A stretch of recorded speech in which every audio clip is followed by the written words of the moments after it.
Қайырлы күн баршаңызға, каналыма қош келдіңіздер. Сіздермен ашытылған қамырдан жасалынатын мантының рецептімен бөліспекпін. Өте дәмді, керемет болып шығады. Жасап көруге кеңес беремін. Егер каналға тіркелмеген болсаңыздар, каналға тіркеліп қойыңыздар. Сонда сіздерге жаңа видеом бірден ашылатын болады. Алдымен қамырын ашытатын боламыз. Жылы суымызды құйып, үстінен тұз саламыз,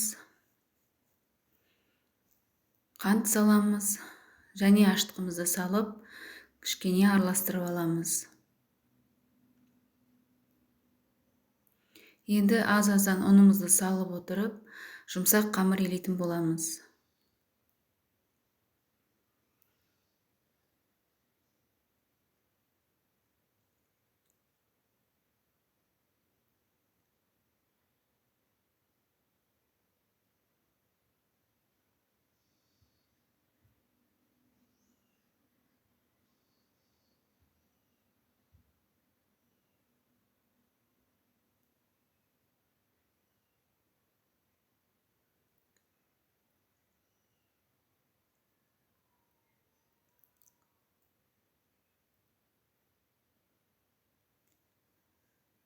Қамырымыз дайын болып қалды. Енді үстінен сұйық майымызды құйып, жақсылап басып, сұйық май сіңгенше илейтін боламыз. Сұйық майымыз сіңді. Енді бетін салафанмен жауып, жылы жерге ашығанша қойып қоямыз. Қамырымыз ашығанша оған дейін салмамызды дайындаймыз. Алдымен пиязымызды ашып, жуып, майдалап, төрт-піштілеп турап алатын боламыз.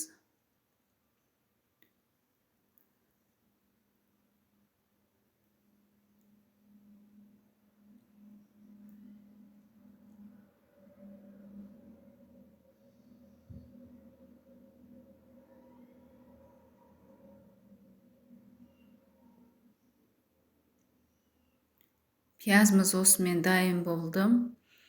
Ыдысымызға салып, келесі етімізді майдалап, төрт-піштілеп турап алатын боламыз.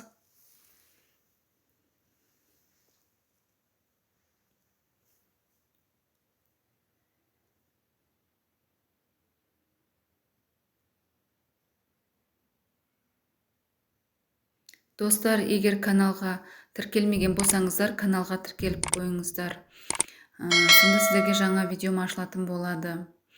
Видео ұнаған болса, лайктарыңызды басып, комментарий жаза отырыңыздар. Етіміз де дайын болды. Ыдысымызға салып, жуанның үстіне, пияздың үстіне. Енді мен көкжуадан кішкене қосамын. Көкжуанды майдалап турап алатын боламыз.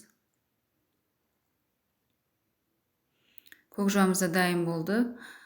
Туралған еттің үстіне салып, дәмдеуіштерді саламыз. Дәміне қарай тұз саламыз, дәміне қарай қара бұрыш және қызыл ашты бұрыштан қосатын боламын.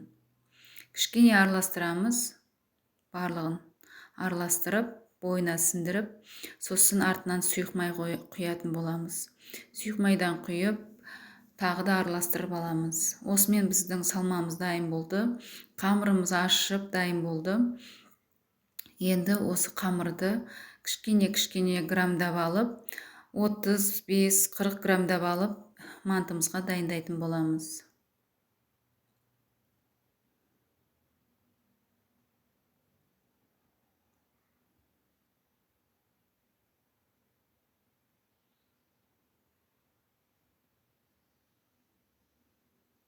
Енді осы күлшелерімізді дөңгелекті пішінге айналдырып, реттеп алатын боламыз. Сонда жайған кезде ыңғайлы болады. Енді бетіне орамалымызды жауып, кеуіп кетпеу үшін бір-бірден алып, жайып, салмамызды салып түйетін боламыз.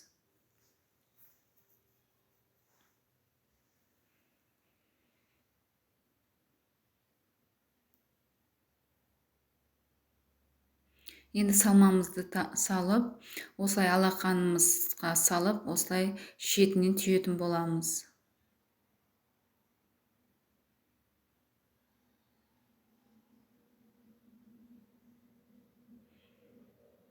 Біздің бірінші мантымыз дайын болды.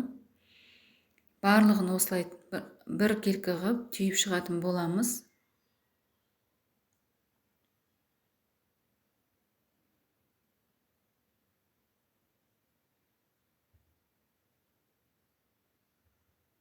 Ортасына салып, шетінен бастап түйіп отырамыз.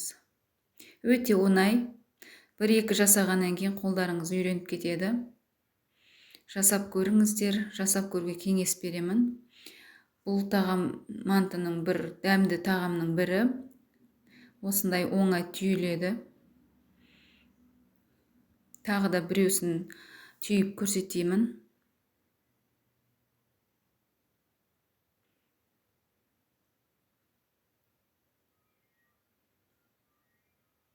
Дәл видеодағындай жасасаңыздар болғаны.